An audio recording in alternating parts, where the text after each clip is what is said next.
কি শুনবেন সেটা বলুন, কি শুনবেন? ফাতেমার কাহিনী? হ্যাঁ, জীবনে বহু কাহিনী কইছি, আজকে একটু সময় বেশি বাকি নাই, সময় বেশি বাকি নাই। রাসূল বলেছেন ঈমান সম্পর্কে তিনটা কথা জবানে বলতে হবে, কলিজার ভিতরে ঈমানকে ঢুকাতে হবে। জোরে কার কথা ঠিক কিনা? তাসদিক বিল জানান, একবার যদি কলিজার মধ্যে ঈমানকে ঢুকাবার পারেন, আপনার কাছে জীবনের চাইতে দুনিয়ার চাইতে ঈমানের দাম বেশি হবে। আজকে বর্তমান আমাদের কাছে জীবনের দাম বেশি না ঈমানের দাম বেশি? সত্যি কথা বলেন ভাই, জীবনের না ঈমানের? জীবনের চাইতে কাদের কাছে ঈমানের দাম বেশি? দুই হাত তুলে আবার আল্লাহকে দেখান, লিল্লাহে তাকবীর। হাত নামান, দরকার হলে জীবন দিব কিন্তু ঈমান দিব? দরকার হলে কি দিব? আপনি আমি যতই চেষ্টা করে ঈমান বাঁচাবার, জীবন বাঁচাবার পারবো না।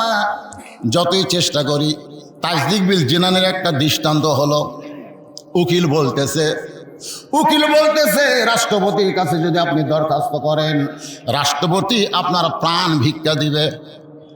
যদি প্রাণ ভিক্ষা না চান তাহলে আপনার ফাঁসি হবে। আপনার কি হবে?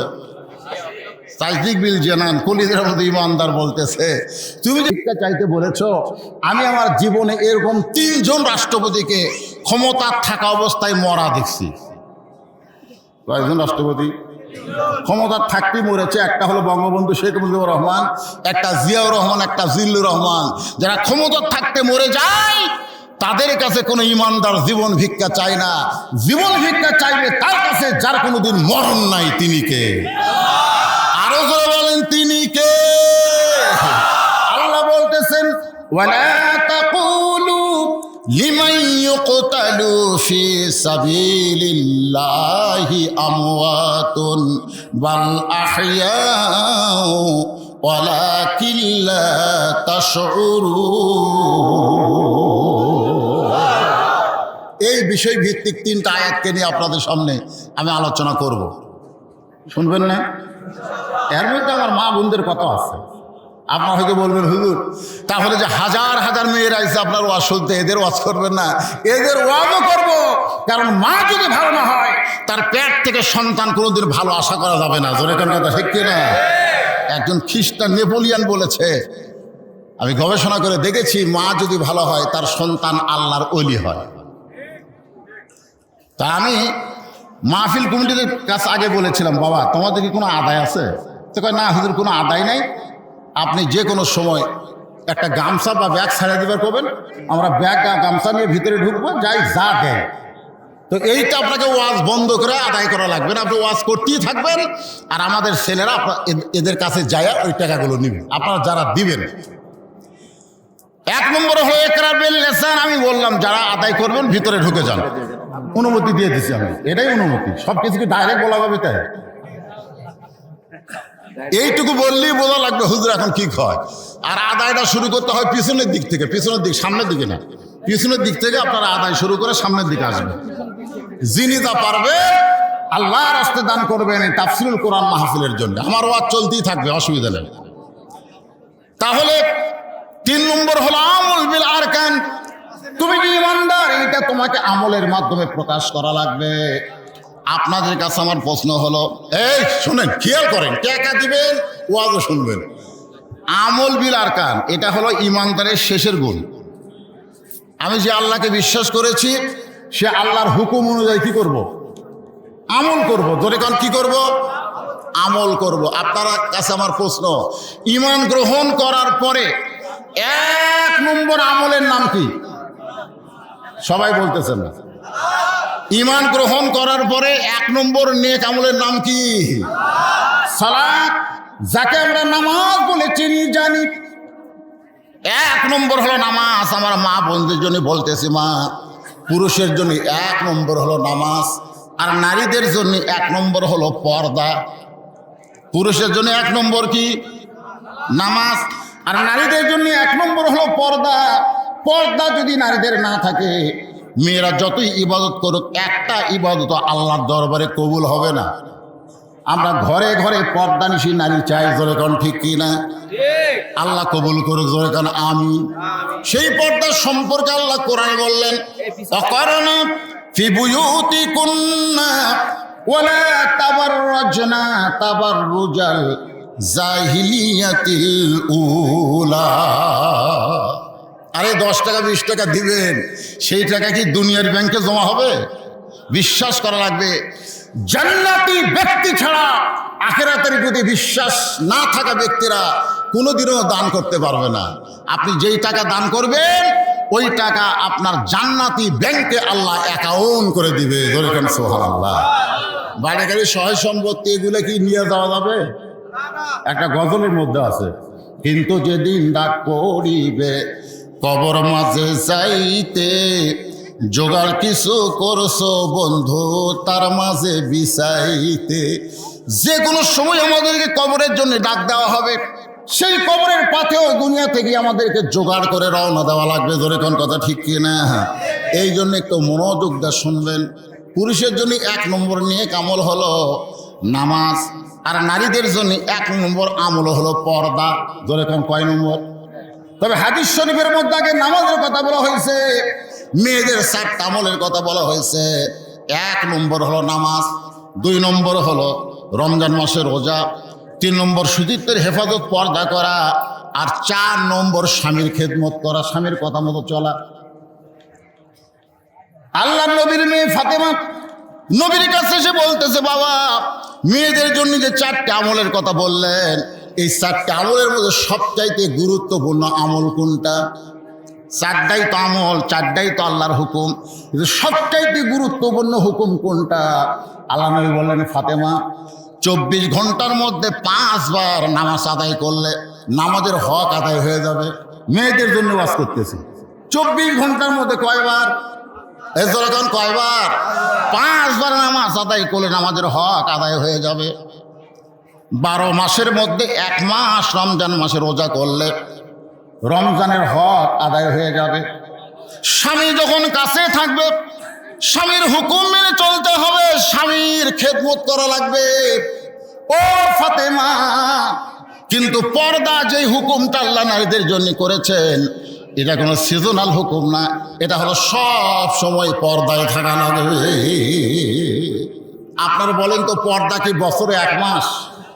24 ঘন্টার মধ্যে 5 বার পর্দা না সবসময় পর্দা? সঙ্গে সঙ্গে ফাতেমা মাথায় কাপড় টেনে দিলেন। আল্লাহ রাসূল বলেন, ফাতেমা মাথায় কাপড় টানলে কেন? মেয়েদের পর্দা করতে গেলে মাথায় কি দেওয়া লাগবে? কথা কয় না। এই জন্য মেয়ের, আপনাদের এলাকায় মেয়ে মানুষ মারা গেলে কয় কাপড়? 5টা। আমার এলাকার এক মেয়ে মানুষ ভোটে নাম আছে, ভোটে ভাই চেয়ারম্যান। যতগুলো পুরুষ মানুষ যাচ্ছে সবাইকে হাত ধরে বলতে, তো ভাই আমাকে একটা ভোট দেওয়া লাগবে, আমার মার কাছে একটা ভোট দেওয়া লাগবে। পুরুষ মানুষের হাত ধরে বুকের সঙ্গে লাগাই বলে, ভাই ওয়াদা করেন দিবেন কেন? আমি দেখলাম এই মহিলা তো আমার কথা শুনবে না। ওর স্বামীর কাছে গিয়ে বললাম, ভাই আপনার বউ যদি মরে যায় আপনি কয় কাপড় দেবেন? ও কয়, হুজুর আমার বউ কেন? আপনার বউ মরলেও তো আমার বউ মরলেও যায়। আমি বললাম, কয় কাপড় দিবা? বলে 5 কাপড়। যে মেয়েটা মারা গেলে 5 কাপড় দিবা, সেই মেয়েটা পরপুরুষের হাত ধরে দেহের মধ্যে ঠেকায় আর ভোটটা দেওয়াই লাগবে। এরকম মেয়ে মানুষ আছে না নাই? যেরকম আছে না নাই? আমি সমস্ত মায়েদের জন্য বলতেছে, মা একটু মনোযোগ দিয়ে শোনেন। সঙ্গে সঙ্গে ফাতেমা মাথায় ঘোমটা টেনে নিল। রাসূল বলেন, ফাতেমা ঘোমটা দেওয়ার কারণ কি? ফাতেমা বলতেছে, বাবা এই মুহূর্ত থেকে আমি পর্দার ভিতরে ঢুকে গেলাম। এই মুহূর্ত থেকে পর্দার ভিতরে ঢুকে গেলাম। আল্লাহ নবীর মেয়ে ফাতেমা এমনভাবে পর্দা করলেন, এই দুনিয়া থেকে যখন বিদায় নেবেন গভীর রাত্রে হযরত আলীকে বুকের মধ্যে ঘরের মধ্যে নিয়ে বলতে, স্বামী গো, আল্লাহ তাআলা আমার দোয়া কবুল করেছেন। হযরত আলী মুস্কি মুস্কি হাসতেছে। ফাতেমা বলে, হাসেন কেন? বলে, হাসার কারণে হলো শুকরিয়া আদায় করো, আল্লাহ তাআলা তোমার দোয়া কবুল করেছে। ফাতেমা বলতেছেন, কি দোয়া কবুল করেছে আপনি কি শুনবেন না? আপনি কি শুনবেন না? এবার হযরত আলী বলতেছেন, কি দোয়া করেছে আল্লাহর কাছে?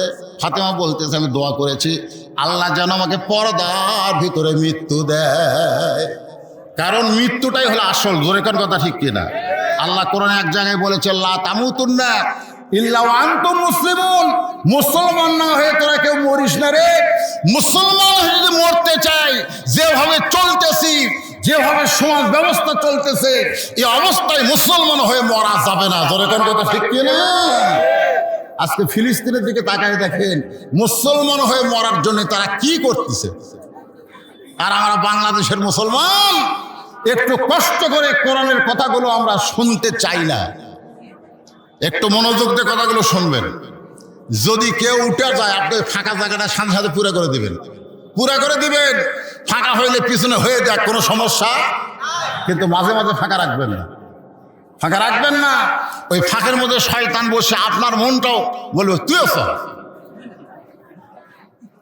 কে ওয়াজকে শোনা যাবে না, ভবিষ্যতের ওয়াজ রেকর্ড হচ্ছে, পরে আমরা ইউটিউবে শুনবো। সব রাত জায়গা শোনার দরকার কি? আপনাকে বুঝা দিতে পারে শয়তান জান্নাতের মধ্যে ঢুকা মা হওয়াকে ওয়াসওয়াসা দিছে। জোরে কোন কথা ঠিক কিনা? ওই গাছের ফল খা। তারা জান্নাতের মধ্যে যদি শয়তান ঢুকতে পারে, এই জান্নাতের বাগানে শয়তান ঢুকতে পারে কি পারে না? শয়তান পারে কি পারে না? এই জন্য যাই যাক, হাজার হাজার লোকের দরকার নাই। উহুদের যুদ্ধে সাহাবীদের মধ্যেও শয়তান ঢুকে ধোকা দিয়েছে। জোরে কোন কথা ঠিক কিনা? আর বদরের যুদ্ধে 313 জন শয়তান ধোকা দেবার পারে নাই, যুদ্ধে আল্লাহ বিজয় দিয়েছে। জোরে কোন সুবহানাল্লাহ। এই জন্য আমরা যারা বসে আছি মনোযোগ দিয়ে কথাগুলো শুনবেন।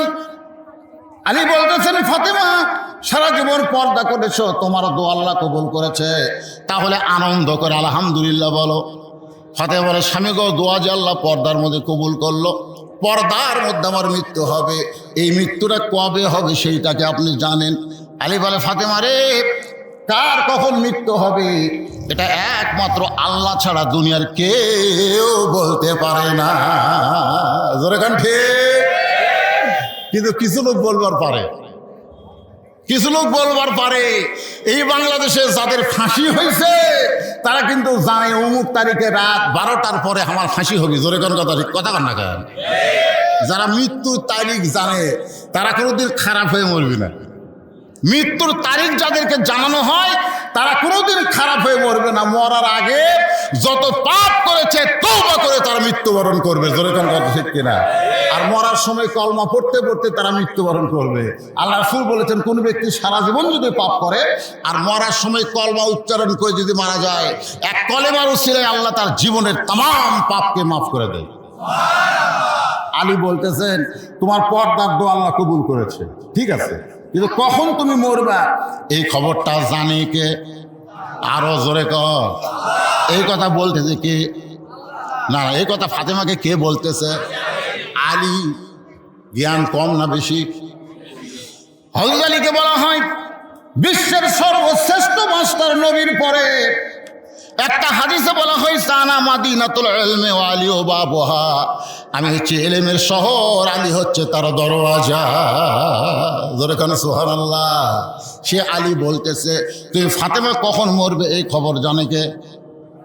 ফাতেমা বলে স্বামী গো, মৃত্যুর খবর আল্লাহ জানে, 5টা খবর আল্লাহ জানে, দুনিয়ার কেউ জানে না, কিন্তু আল্লাহ পাক আমারে জানাইছে আজকে গভীর রাতে ফাতেমার মৃত্যু হবে। যেই বলছে গভীর রাতে হবে, আমার মা বোনের জন্য বলতেছে মা শোনেন, গাছের গোড়া কাটলে গাছটা যেমন ঠাস করে পড়ে যায়, হয়তো আলী তেমনি পড়ে গেলেন ঘরের মাঝায়। ফাতেমা মুস্কি মুস্কি হাসে, স্বামীর কপালে চুম্বন দিয়ে বললেন স্বামী গো, আমি গভীর রাত্রে মরে যাব এই খবর শুনে আপনি এমন করে কাঁদেন কেন? ওগো স্বামী, আপনি যদি দুর্বল হয়ে যান তাহলে আমার 3টা চাওয়া কে পুরা করবে? আমি মরে যাওয়ার পর আমার 3টা চাওয়া আপনাকে পুরা করা লাগবে। আলী চমকে গিয়ে বলে ফাতেমা, গরিব ছিলাম বলে দুনিয়ার চাওয়া তোমার পুরা করতে পারি নাই। আল্লাহ নবী আলীর সঙ্গে যখন বিবাহ হলো ফাতেমার, তখন এই ফাতেমার হাত ধরে বললেন ফাতেমা, আমি তোমাকে 2টা জিনিস উপহার দিব, এই 2টা জিনিস তোমাকে গুরুত্ব দিয়ে নিতে হবে। 1 নম্বর জিনিসের নাম হলো জাতা। জোরে কর নাম কি? জাঁতা জাঁতা বোঝেন আপনারা? রাসূল মেয়েকে উপহার দিলেন, তুমি জাঁতা ঘুরাবা, গম এবং জবের আটা করবা। একটু মনোযোগ দেন, আমার আলী বড় গরিব, দুনিয়ার ধনী ধনী যুবকেরা তোমাকে বিয়ে করবার চাইছিল, কিন্তু আল্লাহ তাআলা হুকুম দেয়নি। আলীর ব্যাপারে আল্লাহ ঘটকালি করার কারণে আমি রাসূল আমার চাচাতো ভাই, আপন চাচাতো ভাই আলীর সঙ্গে তোমার বিয়া দিলাম। আলীকে তুমি কোনোদিন কষ্ট দিবা না। দুনিয়ার জীবনে ফাতেমা কিছুই চাই নাই, মৃত্যুর সময় বলতেছে আমি মরে যাওয়ার পর আমার 3টা চাওয়া আপনি পুরা করবেন। কিছুই চাইনি ফাতেমা, কিছুই না। একদিন আল্লাহ নবী জোহরের নামাজ পড়ে এসে ফাতেমার দরজায় ডাকতেছে, ফাতেমা ফাতেমা। ফাতেমার দরজায় এসে কাঁদতেছে। রাসূল বলে, ফাতেমা কান্দো কেন? বলে, আপনি ডাকলেও দরজা খোলা যাবে না বাবা। এই মুহূর্তে আমার পরনে এমন একটা কাপড়, যে কাপড় পরে আমি দরজা খুলতে বড় শরম পাই। জোরে কোন সুবহানাল্লাহ। কত কষ্ট ছিল ফাতেমা, কোনোদিন বাপের কাছে বলে নাই। আজকে হযরত আলী বলে, ফাতেমা কি 3টা জিনিস চাইবা? বলে, 1 নম্বর চাহিদা হলো আমি মরে যাওয়ার পর রাত্রিবেলায় আমাকে দাফন করবেন, রাতের অন্ধকারে আমাকে দাফন করবেন। দুনিয়ার কোনো মানুষ যেন আমার কবরের খবর না জানে, আমার কোনো জানাজার ব্যবস্থা করবেন না। জান্নাতুল বাগের পূর্ব কোণায় আমাকে গোপনে দাফন করবেন, আমার কবরের খবর যেন দুনিয়ার কোনো মানুষ না জানে। আমার লাশটা খাটনিতে তুলবেন না, কারণ খাটনি কান্দে নেওয়ার সময় আমার দেহের ওজন তারা বুঝতে পারবে। আমি হিসাব করে দেখলাম এই মুহূর্তে 4 জন পুরুষ নাই যারা ফাতেমার খাটনি কান্দে নিবে। আমার বাবা যদি দুনিয়াতে থাকতো, মরা মেয়ের লাশের খাটনি বাবা কান্দে নিবার পারত। আমার হাসান হোসেন যদি বড় হইতো, মায়ের লাশের খাটনি কান্দে নিবার পারত। কিন্তু হাসান হোসেন ছোট, বাবা 6 মাস আগে দুনিয়া থেকে বিদায় নিয়েছে। আপনি আমারে কান্দে করে ওই জান্নাতুল বাকির পূর্ব কোণায় আমাকে দাফন করবেন। মায়েরা বোনেরা যারা পর্দার অন্তর আছেন, যে ফাতেমার শোনার জন্য আপনারা বাড়ি থেকে মাহফিল এসেছেন, আমি আপনাদের জন্য বলতেছি, ফাতেমাকে সাইয়্যিদাতুন নিসা বলা হয়, জান্নাতি নারীদের নেত্রী বলা হয় একটাই মাত্র আমলের কারণে। সে আমলটার নাম হলো পর্দা। আমলটার নাম কি? কথা কন না কেন? নাম কি? আমাদের জন্য 1 নম্বর আমল হলো নামাজ, আর নারীদের জন্য 1 নম্বর নেক আমল হলো পর্দা। আল্লাহ ইমানদারকে লক্ষ্য করে বললেন, আস্তাইনু আস্তাইনু বিসসবরি ওয়াসসালাহ ইন্নাল্লাহা মা'আস সাবিরিন। যদি কিছু পাবার চাও, আমরা যদি কিছু পাবার চাই, তাহলে কার মাধ্যমে চাওয়া লাগবে? না না, এখানে বলতেছে আস্তাইনু, আমার কাছে চাও। বাবার মাধ্যমে, দয়াল বাবা। আজকে বাংলাদেশে অনেকে বলে, আমার দয়াল বাবার দরবারেতে কেউ ফিরে না খালি হাতে। আসে না নাই? ধরে আসে না নাই? 2 কান্দের ফেরেস্তা কলম খাড়া করে আছে। আল্লাহ কয়, কে ফেরেস্তা লেখ, কেরামান কাতিবিনা ইয়ালামুনা মা তাফআলুন। তোদেরকে লেখার জন্যই তো আমি দিয়েছি, কলম খাড়া খেন। কয় আল্লাহ এরা জিকিরের নামে কি করে আমরা তো বুঝবার পারি না, লেখমো কি? এরকম পার্টি বাংলাদেশে আসে না নাই? যেরকম আসে না। আল্লাহ বলতেছেন, আস্তাইনু বিসসবরি ওয়াসসালাহ। আমি আল্লাহর কাছে যদি পাওয়ার চাও, তাহলে ধৈর্য আর নামাজের মাধ্যমে চাও। ইন্নাল্লাহা মা'আস সাবিরিন। নিশ্চয় আল্লাহ কার সাথে আছে? আপনারা যারা ধৈর্য নিয়ে বসে আছেন, আপনাদের সাথে আল্লাহ আছে না নাই? এজোরেকার আছে না নাই? মানুষ কিন্তু সব জায়গায় অধৈর্য হয় না। মসজিদে গেলে অধৈর্য হয় কি হয় না? কথা কেন হয় কি হয় না? এই জন্য আল্লাহ বলেছেন, কদ আফলাহা মান তাযাক্কা ওয়া যাকারা ইসমা রাব্বিহি ফাসাল্লা। মসজিদের মধ্যে ঢুকলেই তোমার নামাজ হবে না। নামাজ আদায় করতে গেলে তোমার মনকে মসজিদ বানাতে হবে। তোমার মসজিদকে আল্লাহর কাবা ঘরের সঙ্গে যোগ করা লাগবে। নেটওয়ার্ক ক্লিয়ার থাকা লাগবে। নেটওয়ার্ক, জোরে কোন কি ওয়ার্ক? আপনাদের সবার হাতে মোবাইল আছে না নাই? মাঝে মধ্যে আপনার কন্যা, ভাই কথা তো বোঝা যাচ্ছে না, মনে হয় নেটওয়ার্ক কমজোরি। আজকে আমাদের বাংলাদেশের নামাজের নেটওয়ার্ক নাই। ধরেন কি ওয়ার্ক নাই? এ কথা কন না কেন? কি নাই? এই জন্য যারা বেশি নামাজ পড়ে এদেরই নেটওয়ার্ক নেই। আজকে যারা এখানে বসে আছেন, দেখেন নামাজ কাক কয়, যে নামাজ সম্পর্কে আল্লাহ বললেন আস্তাইনু বিসসবরি ওয়াসসালাহ। ধৈর্যের নামাজ কাক কয়? নামাজের ভিতরে ধৈর্য আনতে হবে। নামাজ এমন একটা ইবাদত, যে ইবাদতকে বান্দাকে আল্লাহ নৈকট্য হাসিল করে আল্লাহর কাছে নিয়ে যায়। জোরে কোন সুবহানাল্লাহ। এই নামাজ হলো 5 ওয়াক্ত। জোরে কোন কয় ওয়াক্ত? 5 ওয়াক্ত নামাজ। আমি 5 ওয়াক্ত নামাজের কথা বলবো না, আমি একটা ওয়াক্ত নামাজের কথা আপনাদের সামনে বলতেছি। সেই নামাজটা হলো আসরের নামাজ। কিসের নামাজ? আসরের নামাজ। আজান দিয়েছেন হযরত বেলাল। আজান কে দিয়েছেন? একটু মনোযোগ দিয়ে শুনবেন। আর ইমামতি করবেন আল্লাহর নবী। আল্লাহ রাসূল যতক্ষণ পর্যন্ত আকামত কমপ্লিট না হচ্ছে ততক্ষণ পর্যন্ত কিবলামুখী হয়নি। আর আমাদের ইমামের আগে কিবলামুখী হয়ে থাকে, মুয়াজ্জিন আকামত দেয়। আল্লাহ রাসূল কতক্ষণ পর্যন্ত কিবলামুখী হয়নি? যতক্ষণ পর্যন্ত আকামত কমপ্লিট না হচ্ছে। কেন নবী কিবলামুখী হয়নি? কারণ নবীদের নেতা, ইমাম মানে কি? নেতা। এই নেতা হওয়ার কারণে কাতার সোজা হলো কিনা, কাতার ফাঁকা আছে কিনা, এইগুলো নবী খুব খেয়াল করে দেখতেছে। কাতার সোজা হয়ে গেছে, কাতারের মধ্যে ফাঁকা নেই, তখন নবী কিবলামুখী হয়ে কাতকামাতির সালাহ শোনার পরে আল্লাহু আকবার কয়। আল্লাহ নবী এরকম আকামত দেওয়ার সময় বেলাল যখন আকামত দেয়, নবী তাকায় দেখে সামনে কাতারে একজন বসে আছে। আকামত হচ্ছে কাতকামাতির সালাহ, কাতকামাতির সালাহ, নামাজ দাঁড়িয়ে গেছে, নামাজ দাঁড়িয়ে গেছে। এরপরেও কিছু মুসল্লি সিয়ারত বসে আছে। যেরকম আপনার কথা কান না কেন আছে, নামাজ খাড়া আছে, ওই খাড়া হয়নি। অথচ নামাজের মধ্যে যে কটা ফরজ, তার মধ্যে একটা ফরজ হলো দাঁড়িয়ে নামাজ পড়া। যেরকম ঠিক কিনা? দাঁড়িয়ে নামাজ শুরু করা লাগবে, অথচ ওই সিয়ারত বসে আছে। আল্লাহ রাসূল বলেছেন যদি না পারো দাঁড়াবার বসা পড়ো, যদি বসা না পড়ো শুয়ে পড়ো। তবে যতক্ষণ পর্যন্ত দাঁড়াবার পারবা ততক্ষণ পর্যন্ত মসজিদে আসবা। যখন দাঁড়াবার পারবা না তখন বাড়িতে বসা নামাজ পড়ো। ওই আগে যে তুমি দাঁড়ায় নামাজ পড়েছো, ওই দাঁড়ায় নামাজ পড়ার কারণে বসা পড়লেও বাড়িতে অসুস্থতার কারণে আল্লাহ তোমাকে পেনশনের সওয়াব দিয়ে দিবে। সুবহানাল্লাহ। যারা সরকারি চাকরি করে, আমার সভাপতি সাহেব বেতন পান না এখন? অবশ্যই হলো, বেতন পান না। ও আপনি বেসরকারি, আমি সরকারি কথা বলতেছি। আজকের সভাপতিকে প্রাথমিক বিদ্যালয় যে লিখছে তখন সরকারি হয়নি, ও উচ্চ বিদ্যালয় আছে। আমি এটা খেয়াল করবি, বেসরকারি পেনশন পাইনি। কিন্তু যারা সরকারি চাকরি করে, আপনারা বলেন তো সব বয়সে সরকারি চাকরি ঢোকা যাবে? সব বয়সে সরকারি চাকরি ঢোকা যায় না, সরকারি কথা বলতেছি। কিন্তু একটা বয়স যখন চলে আসে, যখন দেখবে চোখের পাওয়ার কমে গেছে, মাথার বল কমে গেছে, শরীরে শক্তি নেই, তখন সরকারকে তো চাকরি নেই, যা। তখন লোকটা কাঁদবে। এই কারণে সরকার বলে না রে, চাকরি না থাকলে কি হবে, প্রত্যেক মাসে তোকে পেনশন দেওয়া হবে। যৌবন বয়সে যারা 5 ওয়াক্ত নামাজ ধরেছে, বুড়া বয়সে যদি জামাতে নামাজ পড়বার নাও পারে, যেখানেই পড়ুক ওই যৌবন বয়সের নামাজের কারণে বুড়া বয়সে আল্লাহ তাকে পেনশনের সওয়াব দিয়ে দিবে। সরকারের দায়িত্ব আছে, আল্লাহর দায়িত্ব নাই। কিন্তু বেটা সিয়াল দিয়ে মসজিদে যাস কেন? একজন সাহাবী বসে আছেন, খুব মনোযোগ দিবেন। আল্লাহ রাসূল বললেন কুমু লিল্লাহি কানিতিন।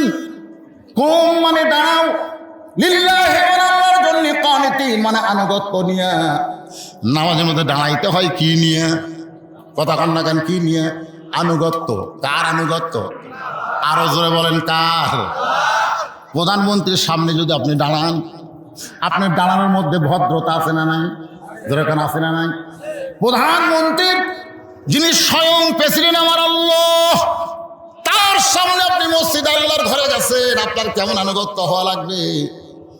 এই জন্য আল্লাহ রাসূল বললেন দাঁড়াও। সবাই দাঁড়ায় গেছে বেলালের কাতকামাতির সালাহ শোনার পরে, তুমি বসে আছো কেন? সাহাবী চোখের পানি নিয়ে কান্দের, বলে রাসূল আল্লাহ, আজকে 3 দিন হলে না খাওয়ার কারণে আমার দেহটা এত দুর্বল হয়ে গেছে। হুজুর, এই দুর্বল হওয়ার কারণে, দুর্বল দেহ নিয়ে আমি দাঁড়াবার চাই, কিন্তু আমি দাঁড়াবার পারতেছি না। এই বেলাল যখন আজান দিল, আজান শোনার পরে আমার ইমান বলতেছে তুই 3 দিন হলে না খেয়ে দুর্বল মানুষ, তুই বাড়িতে নামাজ পড়। কিন্তু আমার ইমান বলতেছে জামাত ধর, পুরুষ মানুষের নামাজ বাড়িতে হবে না।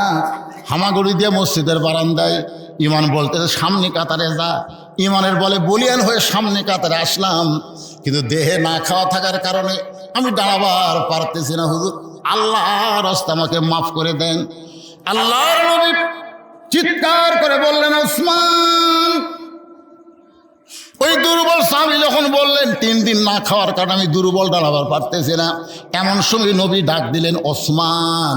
কারণ নবী যখন মদিনার প্রেসিডেন্ট ছিলেন ওই সময় ওসমান হলেন অর্থমন্ত্রী, খাদ্যমন্ত্রী। জোরে গান সুবহানাল্লাহ।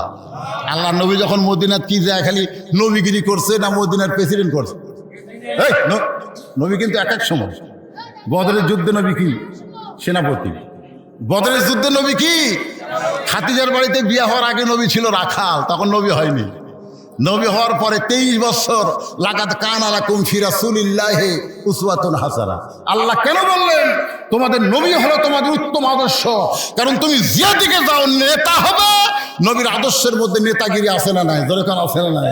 প্রেসিডেন্ট হবে, নবীর আদর্শের মধ্যে প্রেসিডেন্ট আছে। গরিব হবে, নবীর জীবনের মধ্যে গরিব আছে না নাই? সব কিছু নবীর মধ্যে আছে। এই জন্য আমাদের নবী হলো আমাদের জন্য উত্তম আদর্শ। এই কথা বলেছেন কে? সবাই জবান খোলে না, যে করে বসে আছেন রাগ করে আছেন। আচ্ছা, মাইকের সাউন্ড কি আপনারা ক্লিয়ার শুনতে পাচ্ছেন না? না না, আমি তো আপনাকে এই বাঘ মারা বহু ওয়াজ করছি। আমার জীবনে 37 বছরের রেকর্ড আমি দেখিনি যে আমি ওয়াজ শুরু করলে লোক ওঠে। আজকে কি একটা ব্যাকরণ হয়ে গেছে, কারণ না ব্যাকরণ। জি, লস হোক, কিন্তু যারা বসা থাকে এরা ওঠে না। কিন্তু আজকে একটা ব্যাকরণ মাইকও হতে পারে।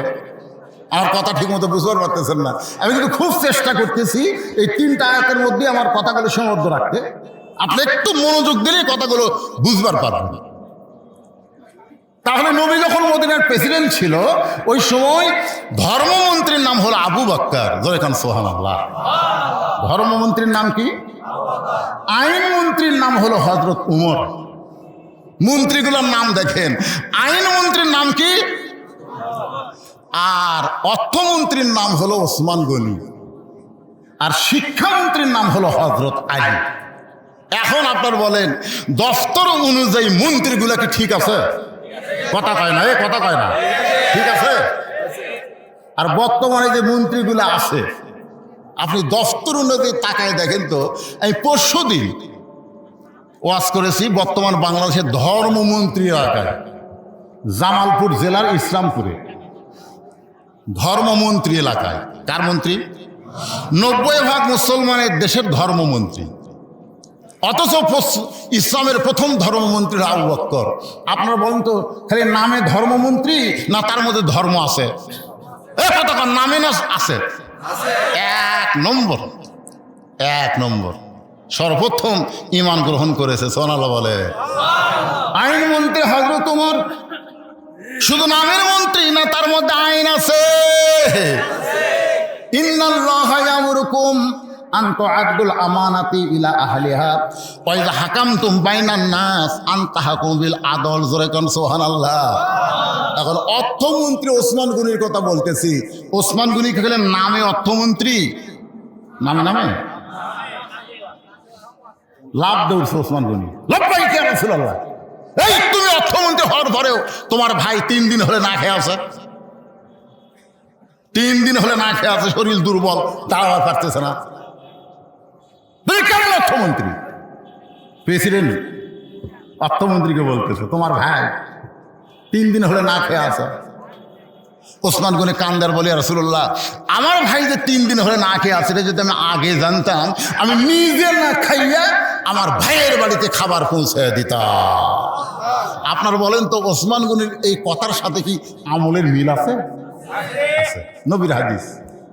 এক সাহাবী এসে কাঁদতেছে, ইয়া রাসূলুল্লাহ বড় অভাবের মধ্যে আছি, আল্লাহ রাস্তা আমার একটু সাহায্য করেন। সঙ্গে সঙ্গে নবী আমার জুব্বা উঠালেন, এরকম জুব্বা উঠালেন। ওই সাহাবী তাকায় দেখে ক্ষুধার জ্বালায় নবী পাথর বান্ধে বসে আছে। সাহাবী কয় আমি তো আর কি গরিব রে, আমার সাথে এখন নবী বেশি গরিব। এই কথা বলে যখন সাহাবী যাওয়ার চায়, আর রাসূল বললেন আম্মা সাইলা ফালা তানহা, সাইলকারীকে ভয় ফিরে দেওয়া যাবে না, আসো। বলে হুজুর আপনার কিছু নাই, আপনি কি দিবেন? আল্লাহ রাসূল ডাক দিলেন, আলী আলী সঙ্গে সঙ্গে আলী দৌড়াইছেন, লব্বাইক ইয়া রাসূলুল্লাহ। নবী বললেন, দেখো এই লোকটা আমার কাছে সাহায্য চাই, আমি 3 দিনের না খাওয়া, আমি সাহায্য কেমনি করব? আলী বলতেছে, হুজুর আমার এই ডাইকা লাভ নাই, আমিও 3 দিন কিছুই খাইনি। সুবহানাল্লাহ। হুজুর আমারও ডাকতেছেন কেন? আমার হাসান হোসেনই না খেয়ে আসে। আলী বলতেছে, তোমারে ডাকছি সাহায্য করার জন্য না, একটা চিঠি লেখার জন্য। তুমি অর্থমন্ত্রী ওসমানের কাছে একটা চিঠি লেখো, এই গরিব ভাইকে যেন চিঠি পাওয়ার সাথে সাথে 2000 টাকা দিয়ে দেয়। কয় হাজার? 2000 টাকা। গরিব কয়, হুজুর 10 টাকা হলে আমার চলবি, 2000 কি করবো? আর নবী বললেন, সাহাবীরে আমি যার কাছে তোমারে পাঠাইতেছি সে অল্প দিয়া খুশি হয় না, যাও। হয় তাহলে চিঠি লিখলেন, চিঠির মধ্যে 2000 টাকার অঙ্ক বসাই দিয়ে নিচে আল্লাহ নবীর নাম লিখে দিলেন। গরিব সাহেব ওসমান গনির দরবারে যা দেখে ওসমান গনি কেশিয়ারের সাথে ঝগড়া করতেছে। কেশিয়ার এই বাটাই 4 আনা মিলে না কেন? ভালো মতো হিসাব করে 4 আনা মিলে। গরিব কয় বেটা 4 আনার জন্য কেশিয়ার কাছে ধরা ধরছে, আমার 2000 টাকা দিবে। নবীর কাছে গিয়ে বলে, রাসূলুল্লাহ আপনি দিবার পারেন না ঠিক আছে, কিন্তু এমন কৃপণের কাছে আমার কেন পাঠালেন? রাসূল কয়, তুমি চিঠি দিছ? চিঠি দেওয়ার পরিবেশই পাইনি, আবার যাও।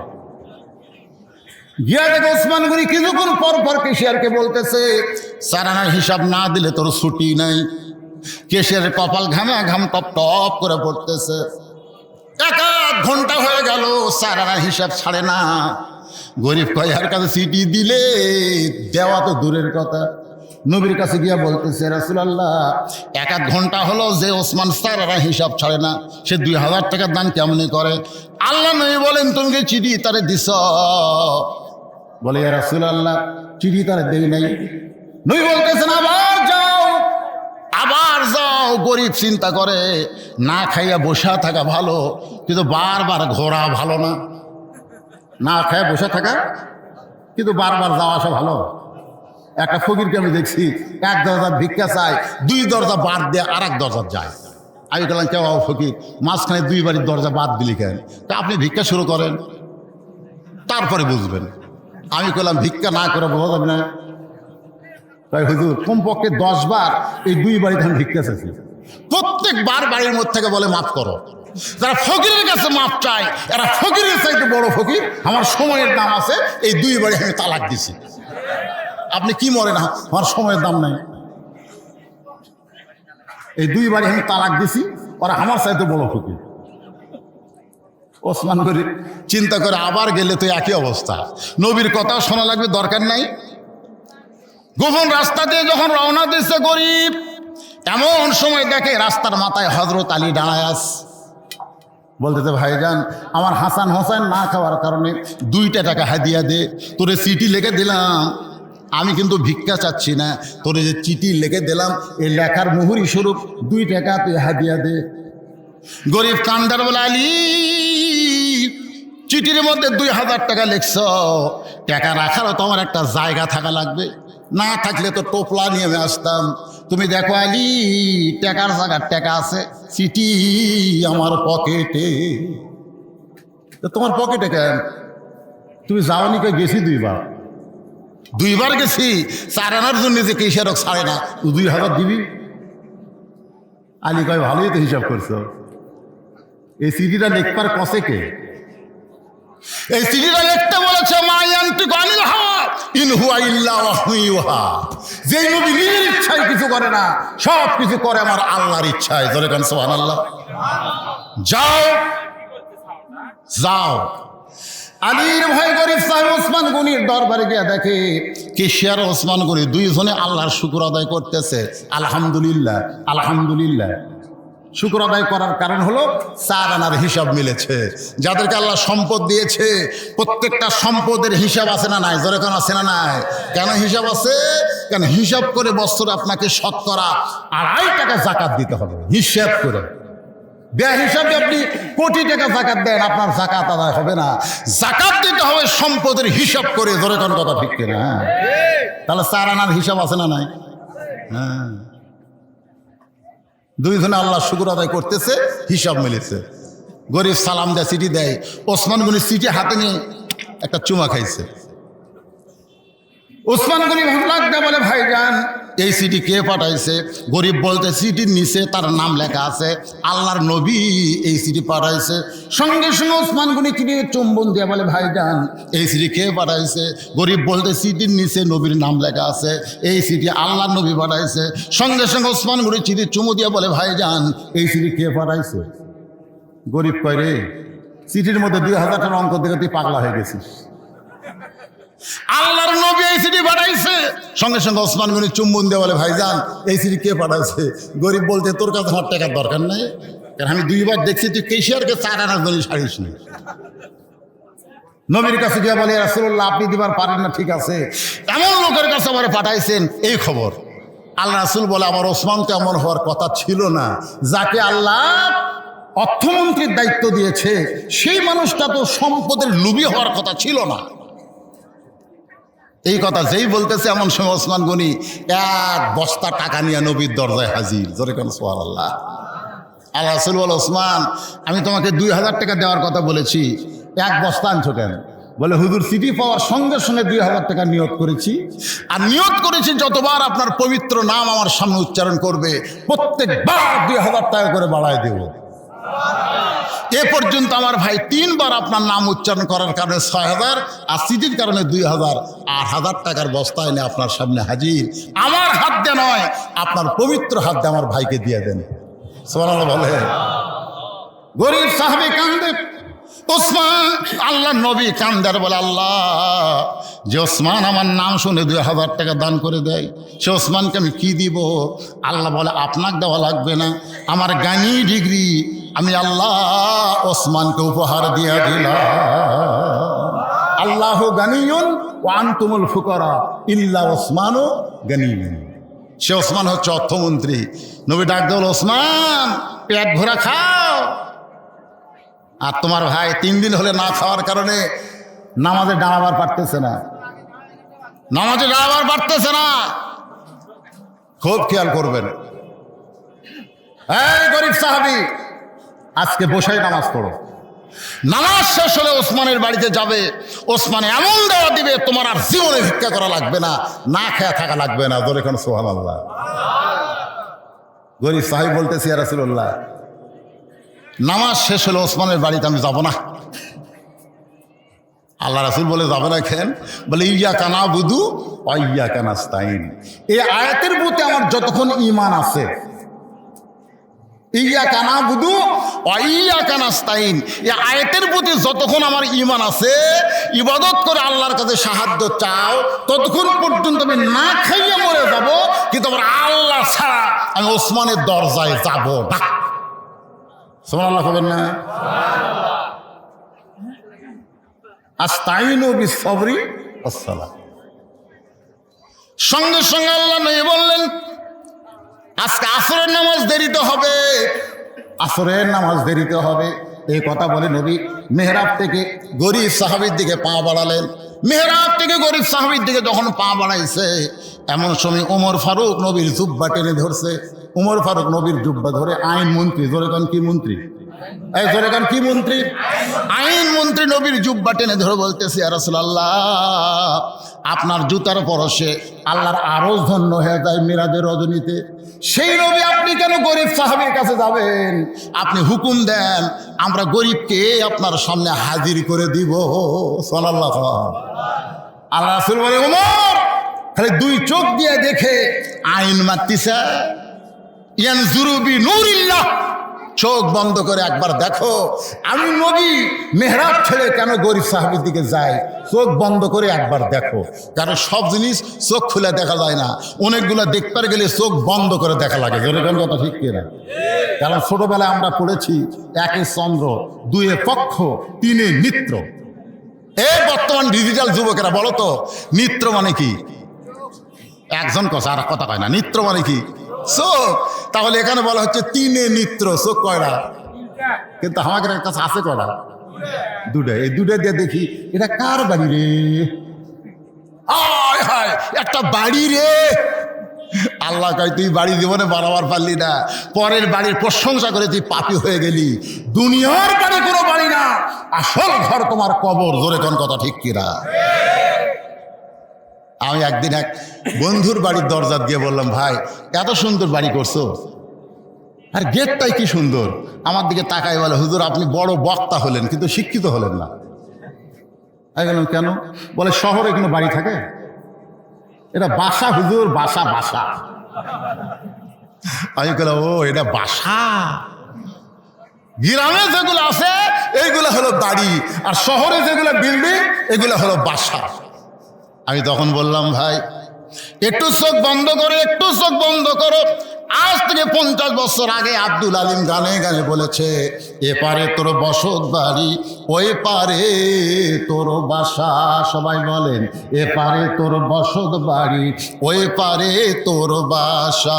ভবদরিয়ায় পাড়ি দিতে, ভবদরিয়ায় পাড়ি দিতে কেমনে করলি আশা, এপারে তোর বসত বাড়ি, ওই পারে তোর বাসা। একটু চোখ বন্ধ করো। এই দুনিয়ার বাড়ি ঘর, সবাই বলেন, এই দুনিয়ার বাড়ি ঘর একদিন হয়ে যাবে পর, যাইতে হবে অন্ধকার কবর। আমি বললাম, এখন চোখ খুলে বলো তো বাড়িটা কার? আমি তাকায় দিকে চোখের পাতা ভিজে গেছে। আমার কয়, হুজুর এগুলা মিশা মায়ায় বন্দি থাইকা, বলেন মিশা মায়ায় বন্দি থাইকা করলাম কত খেলা, পশ্চিমে তাকিয়া দেখো তোমার জীবনে ডুইবা গেছে বেলা। প্রতিদিন তুমি বেলা ডুবা দেখো, কিন্তু তোমার হায়াতের সূর্য আস্তে আস্তে ডুবে যাচ্ছে, একটা বারও তুমি খেয়াল করলা না। তুমি একদিন ছোট ছিলে, একদিন যুবক হলে, আজকে বুড়োর পর্যায়ে চলে গেছো, একটা বার তুমি খেয়াল করলা না। তোমার যে রাতটা তোমার কাছ থেকে বিদায় নিচ্ছে, কিয়ামত পর্যন্ত কাঁদলে এই রাত তুমি আর ফেরত পাবা না। তোমার কাছ থেকে যেই মাগরিব চলে গেছে, এশা চলে গেছে, আর কাঁদলে ওই মাগরিব এশার তুমি ফেরত পাবা না। তাই যে কয়েকদিন আমরা জীবিত আছি ভাই, আস্তাইনু বিস-সাবরি ওয়াস-সালাহ, ইন্নাল্লাহা মা'আস-সাবিরিন। আল্লাহ রাসূল কয়, ওমর চোখ বন্ধ করে দেখ। আইনমন্ত্রী খালি দুই চোখ দেখিস না। আমি মেহরাব ছেড়ে গরিব সাহাবীর দিকে কেন যাই, তুই একটু চোখ বন্ধ করে দেখ। সঙ্গে সঙ্গে হয়তো তোমার চোখ বন্ধ করলেন। কিছুক্ষণ পরে হযরত ওমর কাঁপতে কাঁপতে কাঁপতে কাঁপতে মসজিদের মধ্যে পড়ে গেলেন। সাহাবীরা ওমরকে ধরতে চায়, রাসূল বললেন ধরো না। ওই চোখ বন্ধ করে কি দেখে কাঁপতে কাঁপতে পড়ে গেল, এটা আমাদের শোনা লাগবে। সুবহানাল্লাহ না কেন? ওমরের মুখে ঠান্ডা পানি দেওয়া হলো, মাথায় পানি দেওয়া হলো, ওমর হুঁশ ফিরে পেল। কি দেখলাম, কি দেখলাম? চোখ বন্ধ করে আমি কি দেখলাম? আজকে মুসলমান যারা কোরআনের মাহফিলে বসেছেন, আমি সবাইকে লক্ষ্য করে বলতেছি, মাঝে মাঝে একটু চোখ বন্ধ করবেন, একটু চোখ বন্ধ করবেন। মরার আগে একটু চোখ বন্ধ করে চিন্তা করা লাগবে। জোর কথা কান না কেন? চিন্তা করেছে, খালি চোখ খুলে যাচ্ছেন, এটা কার বউ রে? রে পরের বউ দেখার জন্য তোমার চোখ দিছে? আল্লাহ কোরআনে বলেছে, কুল্লিল মুমিনিনা ইয়াগুদ্দু মিন আবসারিহিম। পরের বউ যেখানে দেখবা মাটির দিকে তাকায় থাকবা। পরের বউ দেখার জন্য তোমার চোখ দেওয়া হয় নাই, নিজের বউয়ের দিকে তুমি বিড়ালের মতন তাকায় থাকো, অসুবিধা নেই। বিড়ালের তাকান দেখছেন আপনার? বিড়াল কি হয়ে থাকে? আমি দেখছি বিড়ালের তাকান মানে কই কেন মাছের পাইলে খুঁজিচ্ছে। দরকার কথা ঠিক কিনা? আরে তাকান, নিজের বিবির দিকে তাকান, প্রত্যেকটা তাকানের মধ্যে আপনি সওয়াব পাবেন। আল্লাহ কোরআনে বলেছেন, হুন্না লিবাসুল লাকুম ওয়া আনতুম লিবাসুল লাহুন্না। ধরে খান সুবহানাল্লাহ। সমস্ত সাহাবীরা ইয়া রাসূলুল্লাহ কি দেখলো? হযরত ওমর নবী বলতেছেন, আমি বলবো কেন? কি দেখে আইন মন্ত্রী হযরত ওমর তোমাদের কাছেই বয়ান করবে। ওমর ফারুক কি দেখলেন সমস্ত সাহাবীর মধ্যে বয়ান করতেছেন। চোখ বন্ধ করে তাকায় দেখি যে বসে আছে নামাজের ভিতরে ওই ব্যক্তির ইমানের এতই পাওয়ার, ওই দুর্বল সাহাবীর ইমানটা যদি আসমানে লটকানো হয় সূর্যের চাইতেও বেশি আলো দিবে। লিল্লাহি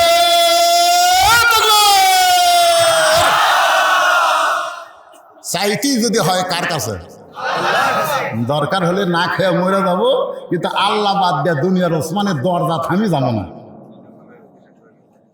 কি মনে করতেছেন? দুনিয়াতে বাংলাদেশে বাংলাদেশে যদি ইসলামের অর্থনীতি চালু হয়, শোনেন, এ দেশে যদি ইসলামের অর্থনীতি চালু হয়, আপনারা বলেন তো গরিব ঘুরবে না ধনীরা ঘুরবে? কথা কয় না। আমার কথাকে আপনারা বুঝতে পারতেছেন না? আল্লাহর হুকুম হলো শতকরা 2.5 টাকা গরিবক না দিলে তোমার টাকা হালাল থাকবে না। ঠেকা কার, গরিবের না ধনী? এখন ধনী ব্যাগলা টাকার ব্যাগলা গরিবের দরজা যায় বলে, ভাই আমার জাকাতের টাকা নিয়ে আমার টাকা পাক করে দে। গরিব বলতেছে তাহলে আমি সাবানের দাম আছে না নাই? খট করে দরজা বন্ধ করে দিবে। ধনী বলতেছে ওরে ভাই আমি তোর জাকাতের টাকা দিবার চাই, তুই দরজা বন্ধ করলি কেন? তোর টাকা আমার দরকার নাই, তুই আরেক দরজা যা। ধনী টাকার ব্যাগলে আরেক দরজা যাবে, ওই ধনীক দেখাই দরজা বন্ধ করে দিবে। এইভাবে 7 দিন ঘুরবে, টাকা নেওয়ার মানুষ নাই। সুবহানাল্লাহ না কেন? কে ঘুরতেছে? ফকির ঘুরতেছে না ধনী ঘুরতেছে? ফকিররাই বলতেছে মাফ কর, আরেক দরজা যা, আরেক দরজা যা। কারণ নামাজ পড়ার কারণে তার চাহিদা আল্লাহ পর্যন্ত পৌঁছে গেছে, দুনিয়ার মানুষের কাছে তার কোনো চাহিদাই নাই। সুবহানাল্লাহ না কেন? 7 দিন ঘোরার পরে যখন কোনো গরিব নাই, মনের দুঃখ নিয়ে ওই ধনী ব্যক্তিটা মরুভূমির দিকে যাচ্ছে। যা থেকে মরুভূমির মধ্যে একজন বস্তা মাথাতে ঘুম পাড়তেছে। ব্যাগালা ভাবতেছে যে গরিব পেলাম রে, 7 দিন পর একটা গরিব পাচ্ছি। খুশি হয়ে সালাম দিছে, আসসালামু আলাইকুম। বস্তাওয়ালা লাভ ধরে বলতেছে আলহামদুলিল্লাহ। ব্যাগালা কয় ভাই তোর সালাম দিলাম, তুই আলহামদুলিল্লাহ বলিস কেন? বলে 1 বস্তা টাকা নিয়ে 15 দিন ঘুরতেছি, গরিব নাই, তো দেখে আল্লাহ শুকর আদায় করতেছি, টাকাটা নিয়ে আমার মাফ কর। গেল ভাই আমি কই 7 দিন, তুই ঘুরিস 15 দিন, তার গরিব গেল কোথায়? নামাজের ধৈর্যের মাধ্যমে যারা চায় তাদের কাছে কোনো ধনী না, একমাত্র ধনী হলো আমার আল্লাহ। তোর এখন কথা ঠিক কি না? ইন্নাল্লাহা মা'আস সাবিরিন, ধৈর্যশীলদের সঙ্গে থাকবে কে? 100 বছর ধরে বাইতুল মুকাদ্দাস ওই ফিলিস্তিন ইসরায়েলেরা দখল করার চেষ্টা করতেছে। যেরকম কথা ঠিক কিনা? ধৈর্য ধরে আছে, নামাজ আদায় করতেছে। বাইতুল মুকাদ্দাস হলো মুসলমানের প্রথম কিবলা, আল্লাহর বান্দারা। এরপর আমি বলেছি ওয়ালা তাকুলু লিমান ইউকতালু ফি সাবিলিল্লাহি আমওয়াতুন। কে বাজান আপনারা উঠলেন কেন? এখনই শেষ করে দেব, আপনার শেষ পর্যন্ত শুনবেন না যে 3টা আয়াত তেলাওয়াত করছি। ওয়ালা তাকুলু লিমান ইউকতালু ফি সাবিলিল্লাহি আমওয়াত বাল আহইয়া। আমি আপনাদের অনুরোধ করব, এটা বাগমারা হলেও এখানকার পরিবেশ আলাদা, এখানকার মানুষেরা 12টার পরেও আর শুনতে চায় না, ঠিক কিনা বলেন? এই আপনার নিয়ম করবেন। আমি কিন্তু এখানে এশার নামাজের আগে এশার নামাজে শুনাইছি, তা আমাকে তো 9টা 10টার সময় দিলেও পারতেন, কিন্তু পারেননি যে কোনো কারণে, একটু 10টার পরে উঠছি।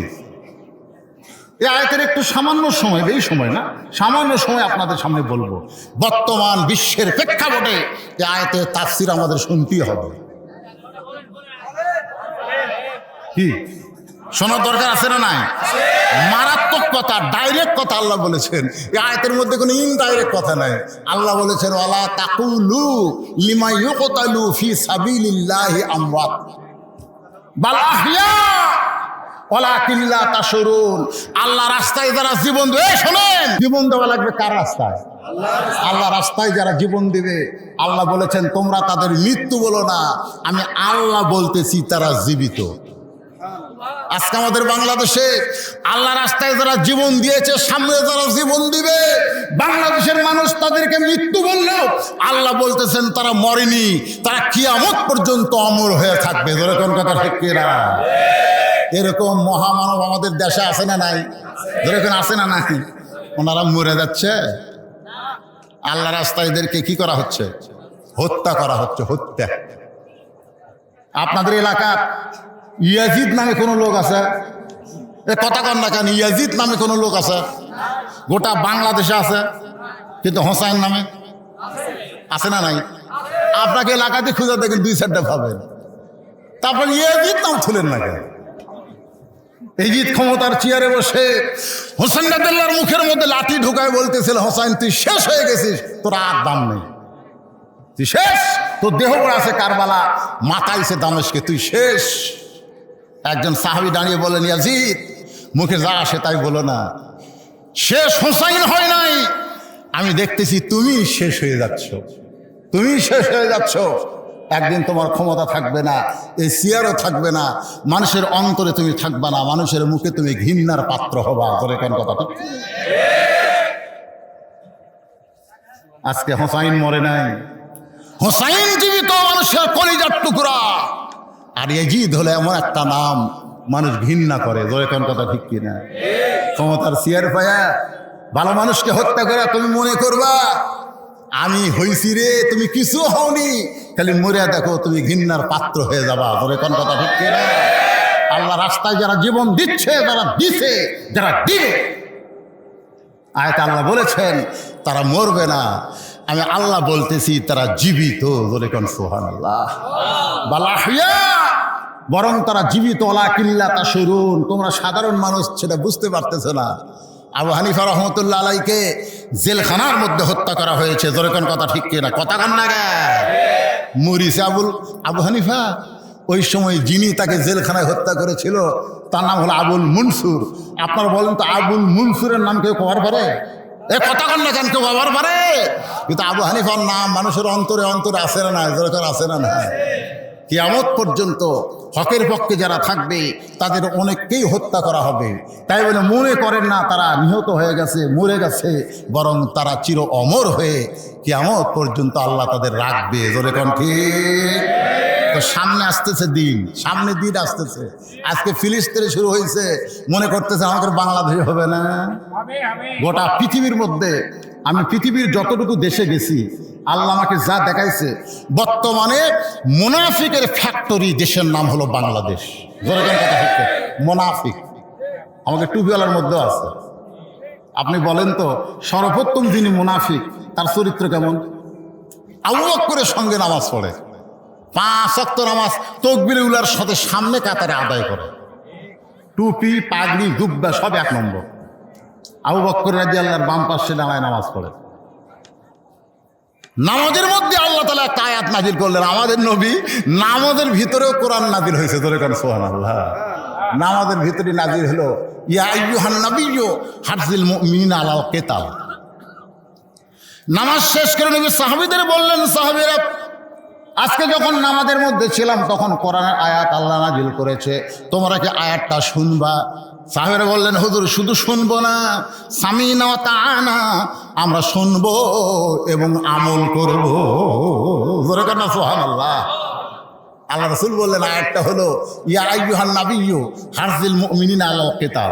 আল্লাহ বলেছেন হে রাসূল খালি কাতার সোজা করে জামাত করে নামাজ পড়লে হবে না, যারা জামাতে নামাজ আদায় করতেছে এই মুমিনদেরকে আপনাকে সৈন্য হিসেবে গড়ে তুলতে হবে। যে কোনো সময় মক্কার কাফেররা মদিনা আক্রমণ করতে পারে, আর মদিনা আক্রমণ করলে নামাজ দেয়া দোয়া দেয়া আপনি মদিনা রক্ষা করতে পারবেন না।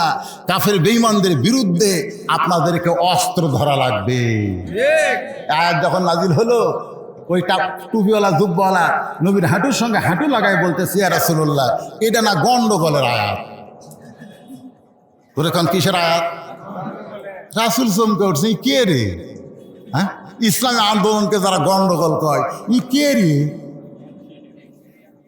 সঙ্গে সঙ্গে আল্লাহ নাযিল করলেন ওয়ামিনান নাসি মান ইয়াকুলু আমান্না বিল্লাহি ওয়া বিল ইয়াউমিল আখিরি ওয়া মা হুম বিমুমিনিন। মানুষের মধ্যে এমন কিছু মানুষ আছে আল্লাহ বিশ্বাস করে, আখিরাতকে বিশ্বাস করে, নামাজ পড়ে, রোজা করে, এরপরেও তারা মুমিন হতে পারবে না, কারণ তারা ইসলামী আন্দোলনকে গন্ডগোল মনে করে। ধরে কোন কথা ঠিক কি না? আজকে হামাস কি গন্ডগোল করতেছে? যেরকম ফিলিস্তিনে হামাস কি গন্ডগোল করতেছে? আল্লাহর ঘর আল্লাহ কোরআনে বলেছেন সুবহানাল্লাযী আসরা বিআবদিহি লাইলাম মিনাল মাসজিদিল হারাম ইলাল মাসজিদিল আকসা। এমন একটা আল্লাহর ঘর সেই ঘরের মধ্যে সমস্ত নবী রাসূল নামাজ পড়েছে। যেরকম সুবহানাল্লাহ, যে ঘরের মধ্যে আমাদের নবী ইমামুল আম্বিয়া ইমামুল মুরসালিন ডিগ্রি পাইছেন, সেই ঘর ইহুদিরা দখল করবে আর মুসলমানের বাচ্চারা লেবেন চুষ খাবে, বরং তাজা রক্ত দিয়া তাদের মোকাবেলা করতেছে। আর আমেরিকা বলতেছে এরা গন্ডগোল করতেছে। আমেরিকার দোসর যারা, তাদের কাছে ইসলামী আন্দোলন গন্ডগোল হতে পারে, কিন্তু প্রকৃত মুসলমান তাদের ঈমানকে রক্ষা করবে ইসলামী আন্দোলন করে, কারণ জীবন দিবে বাতিলের সঙ্গে আপোষ করবে না। আল্লাহ আমাদের সকলের জন্য কবুল করুক। সকলে বলে আল্লাহুম্মা আমিন, জোরে বলে আল্লাহুম্মা আমিন। আস্তাগফিরুল্লাহ আল্লাযী লা ইলাহা ইল্লা হুয়াল হাইয়ুল কাইয়্যুম ওয়া আতুবু ইলাইহি। হ্যাঁ, এখানে একটা কাগজ পাওয়া গেছে, বাংলাদেশ জামাত ইসলামের পক্ষ থেকে নগদ 2000 টাকা আজকের মাহফিলে দান করা হয়েছে। আল্লাহ দানকে কবুল করেন, জোরে করেন আমিন। আরে ভাই বসেন, সবাই বসেন। এতক্ষণ ওয়াজ শুনতে পারলাম, আর 2 মিনিট একটু আল্লাহর কাছে।